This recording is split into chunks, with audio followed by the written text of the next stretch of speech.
fu dato l'incarico di donare il fuoco all'umanità intera, raccomandando che fosse utilizzato secondo il libero arbitrio concesso da Dio stesso. Essa si rivolse ai popoli a settentrione, a quelli del meridione, alle popolazioni d'Oriente e a quelle d'Occidente. La Dea Madre era sicura che gli uomini utilizzassero la conoscenza per migliorare il creato, ma proprio a causa del libero arbitrio, uomini violenti diedero inizio ad un periodo di guerra e carestie dove i demoni degli inferi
Se voi guardate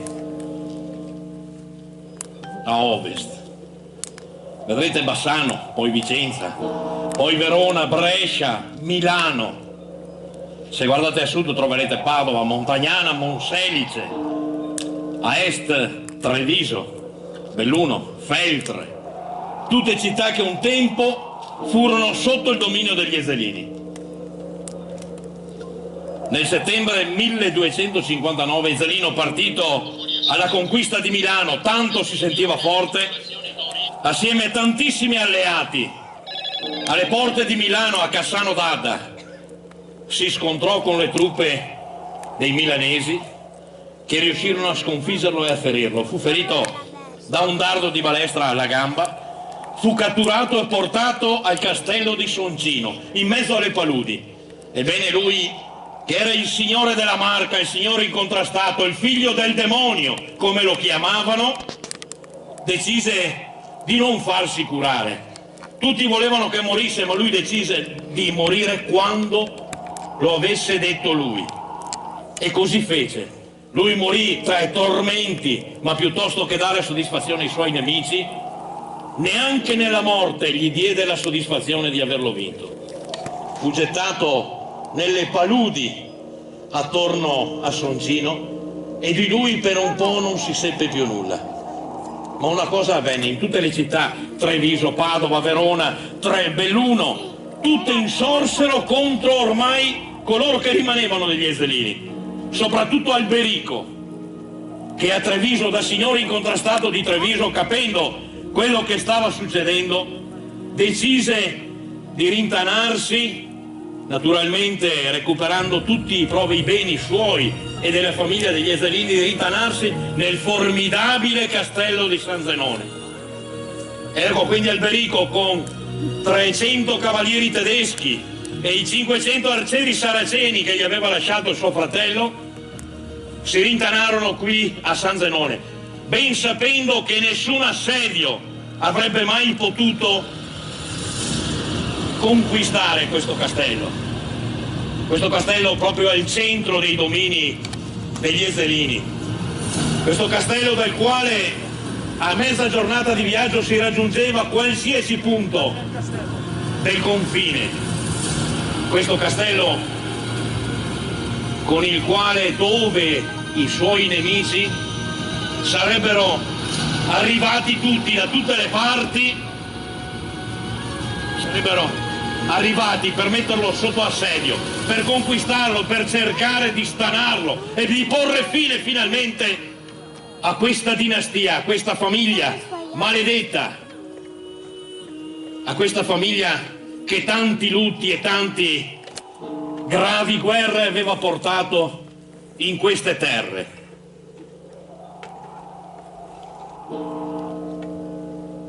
Alberico resistette per 4 mesi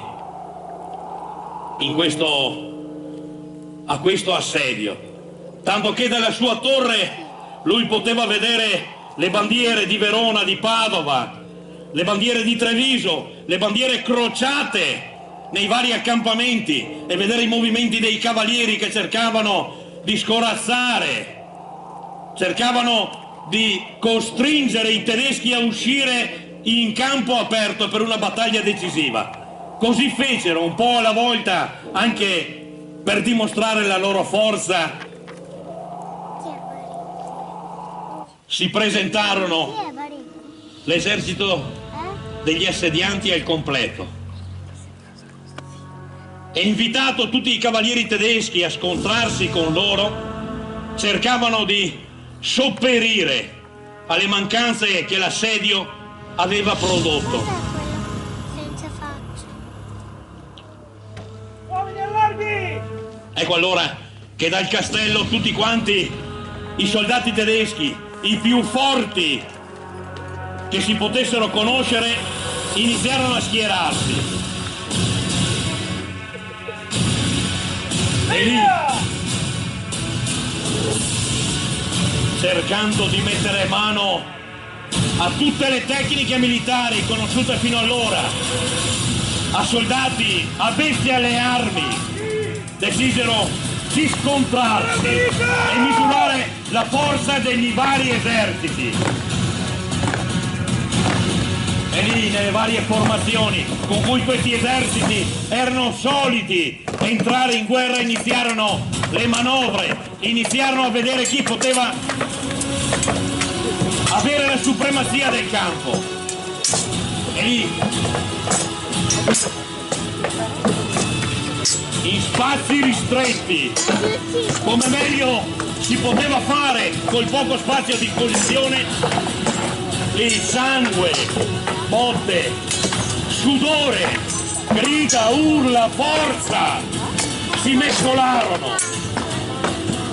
Comandanti, vedendo che nulla si poteva fare, ricomposero le formazioni e richiamarono i propri soldati alla formazione, sapendo che avevano saggiato quello che era la forza del nemico. Ho paura che c'è sangue. No, è un creato. Decisero allora Finto. di far sfidare soltanto i campioni, i migliori tra una parte e l'altra.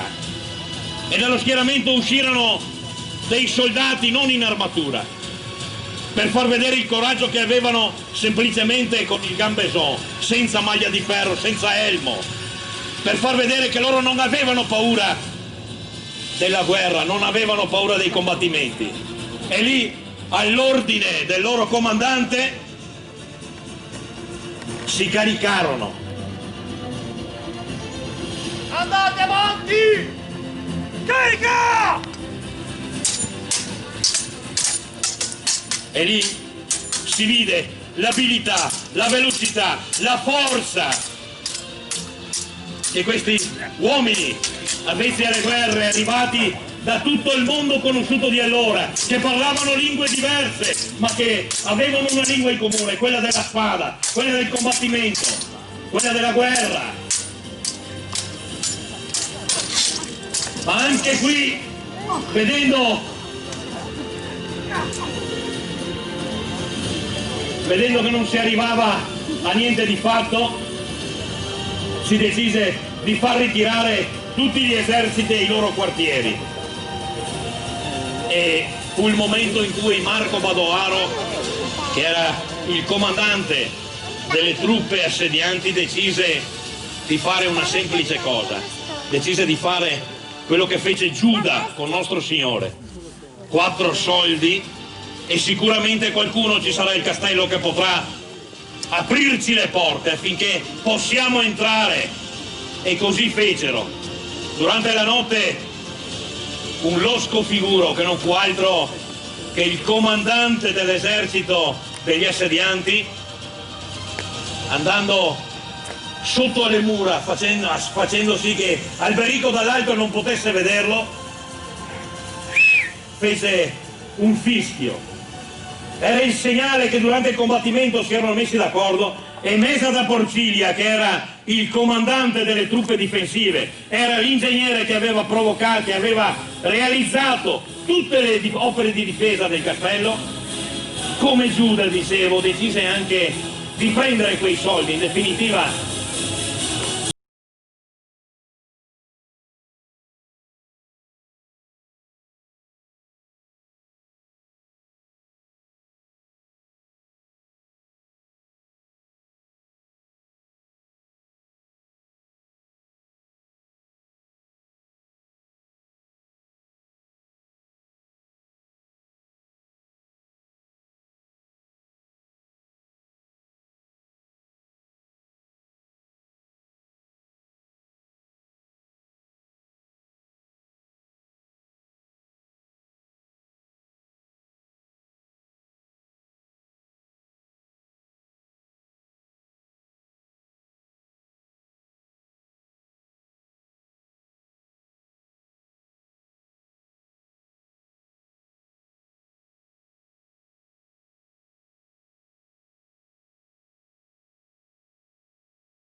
con parole di benedizione cercò di tranquillizzarli perché lui era sicuro che poteva parlamentare con il Badoaro, poteva essere sicuro che almeno i figli potevano essere risparmiati. Poi, volgendo lo sguardo in lontananza verso la laguna, vide un temporale che stava arrivando e le nuvole che cambiavano forma, e vide tra quelle nuvole un enorme leone alato che alzò la testa verso di lui e cominciò a fare 4 passi verso la terraferma. Poi guardò giù nell'accampamento degli assedianti e vide per la prima volta la vera bandiera di Marco Badoer, una bandiera azzurra con un leone alato nel centro di fronte, e lì capì che sotto a tutto non c'era solo il Papa, ma c'era Venezia, che aveva cominciato a mettere gli occhi sulla terraferma. Ma per mettere gli occhi sulla terraferma doveva prima di tutto eliminare questa famiglia. I soldati entrarono dunque nella torre, presero i bambini, li portarono fuori e per ultimo presero Alberico, gli misero un pezzo di legno in bocca e come un cavallo, come un animale, lo portarono fuori affinché non potesse pronunciare parola. Tutti furono portati in mezzo al campo degli assedianti.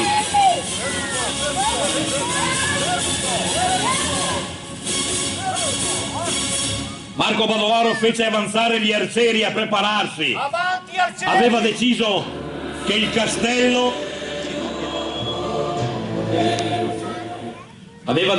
castello doveva essere distrutto. L'ordine che era stato dato a Treviso, dove tutti si erano riuniti, era che della famiglia dei Da Romano non doveva rimanere niente, neanche una pietra. E lì, mentre Alberico osservava assieme a tutta la famiglia terrorizzata, Arcieri, frecce all'arco! gli arcieri incendiarono le loro frecce. Incendiare!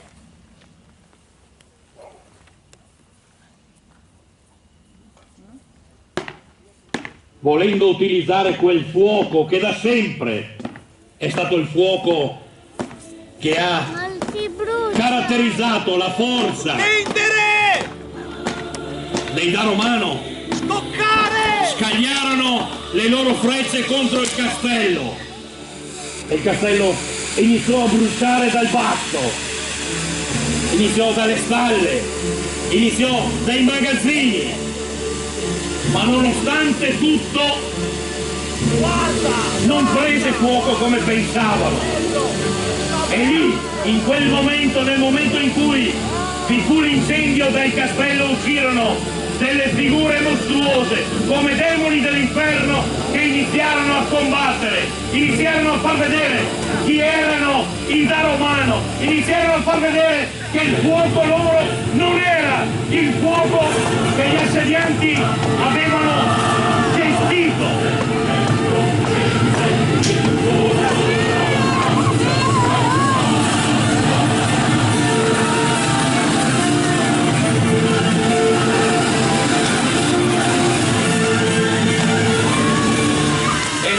Mentre la torre bruciava, mentre le pietre stesse spegnevano il fuoco che veniva continuamente alimentato dal legno, lì questi demoni continuavano a combattere. Le scintille volavano dappertutto, finché a un certo punto la torre, il fuoco, che tutti i terrazzamenti della torre, tutti i piani della torre in legno, fece sì che si incendiasse fino in cima, fece scomparire i demoni. Ed allora lì questi demoni, per l'ultima volta,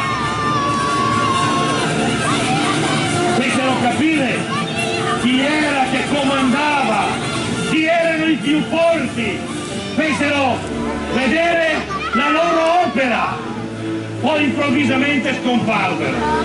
Ma queste figure, questi avvenimenti posero il terrore tra gli assedianti. E lì Marco Badoaro decise di contravvenire all'ordine che ebbe. Prima che gli assedianti potessero pentirsi di quello che sarebbe successo, decise di porre fine ai Daromano. E qui la parte di tragedia. Presero i bambini, li portarono fuori, in mezzo al campo e davanti agli occhi dei loro genitori, li uccisero uno ad uno, partendo dal più piccolo, affinché nulla restasse di questa famiglia. Poi presero le donne e dopo averle lasciate in mezzo ai soldati affinché soddisfassero i loro più bassi istinti, le bruciarono tra le fiamme del castello come fossero streghe. Infine presero Alberico, il figlio maggiore, li legarono per le gambe a una corda e, fissati alla sella di un cavallo, li trascinarono fino a Treviso, dove davanti alla popolazione festante fu innalzato un rogo e in quel rogo furono gettati i poveri resti di Alberico e di suo figlio. Il giorno dopo gli assedianti tornarono sul posto per vedere il castello distrutto e videro che il castello non era affatto distrutto. Il castello era più forte di loro. Il castello era rimasto in piedi, soltanto le parti di legno, e non tutte, furono bruciate. Ci vollero 70 anni, quando Venezia finalmente divenne la padrona di tutto il territorio un tempo appartenuto agli Ezzelini, perché il castello venisse distrutto. Venne smantellato pietra su pietra. Le pietre vennero utilizzate per innalzare i borghi che ci sono intorno al castello, e di questo castello rimane solo una cosa: sotto la Torre Rossa rimane il perimetro del mastio, 14 metri di lato per 14 metri di lato. È l'unica testimonianza, ma dei Daromano rimase il ricordo, e come rimase il ricordo rimase la leggenda.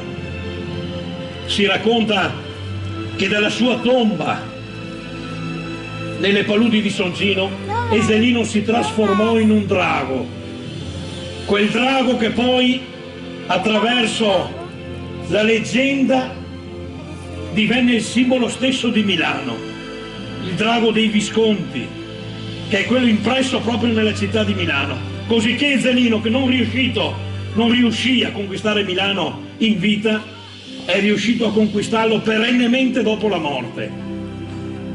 Ci vollero 50 anni prima che tutte le masnade dei Da Romano, quindi tutti gli uomini fedeli a lui, venissero sciolti dal giuramento verso i Da Romano, e fu Cunizza, in punto di morte, l'unica sopravvissuta dei Da Romano, che fece sì che il giuramento fatto fosse sciolto. Ma non bastò. Da allora si racconta che in queste terre i fantasmi di Alberico, di Ezzelino e dei suoi figli girassero e andassero a tormentare tutti coloro che li avevano uccisi, che li avevano assediati, tanto che ci fu bisogno del Concilio di Trento, quando i vescovi cattolici decisero come affrontare la nuova eresia del protestantesimo. Ebbene, ebbero una parola di riguardo verso questi spiriti e decisero che tutti questi spiriti, i fantasmi, gli spiriti della montagna, le anguane, i sanguanei, tutti questi spiriti fossero chiusi in Valle Santa Felicita. La valle fu sigillata degli esorcismi, ma si racconta ancora che comunque in quella montagna gli spiriti fanno quello che vogliono. Questa è solo una delle tante storie che nascono da questo evento. Si potrebbe raccontare altro. Potremmo raccontare che nella prima guerra mondiale Montegrappa fu il perno della difesa italiana, e si racconta che da parte austriaca vedevano dietro gli arditi che attaccavano, vedevano delle figure nere misteriose, potentissime, e avevano paura quando questi arditi che si addestravano in queste zone attaccavano. E tutto porta a queste famose figure, porta ai Da Romano, ad Alberico e a Ezzelino. Ma queste sono altre storie, e io, il cui mio nome e memoria, potrò raccontare in altre occasioni. Ma quello che io vi ho raccontato stasera ha un senso solo se voi, quando andate a casa, anche una sola parola vi ha colpito e farete delle ricerche per vedere se io vi ho raccontato una storia, se vi ho raccontato una leggenda o se vi ho semplicemente raccontato una favola.